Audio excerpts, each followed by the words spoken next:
So finally অবশেষে কিন্তু রাতের ডিনারটা পেয়ে গেছি। দেখো রাতের ডিনার কী কী দিয়েছে। এখানে কিন্তু রাইস দিয়েছে, এখানে আলু ভাজা দিয়েছে, মানে একদম ডুমো ডুমো করে আলু ভাজা। এখানে এটা দেখে মনে হচ্ছে মুসুরির ডাল দিয়েছে, আর ইয়াম্মি ইয়াম্মি লাল লাল ঝাল ঝাল মাটন দিয়েছে। ভাই দুপুর বেলায় খাওয়া দাওয়ার পর পমফ্রেট মাছটা খাওয়ার পর বেশ ঘুম দিয়েছিলাম। ঘুম টুম দিয়ে উঠে দেখি সন্ধ্যে সন্ধ্যে হয়ে গেছে।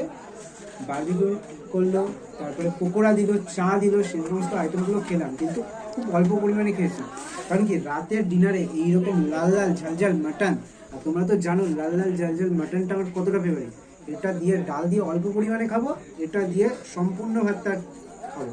আর এখানে যেটা শুনলাম, দেখো একটু দেখাতে পারি, আলু টালু দিয়ে কিন্তু মানে মাটনটা করে। আর এখানে কিন্তু রেয়াজি মাটন না, এখানে একদম অথেন্টিক, যেহেতু গ্রাম্য পরিবেশ, একদম অথেন্টিক দেশি খাসির মানে বিরিয়ানি হয়ে যাচ্ছে। বিরিয়ানি করতে করতে বিরিয়ানি, দেশি খাসির মাংস দিয়ে আর এরকম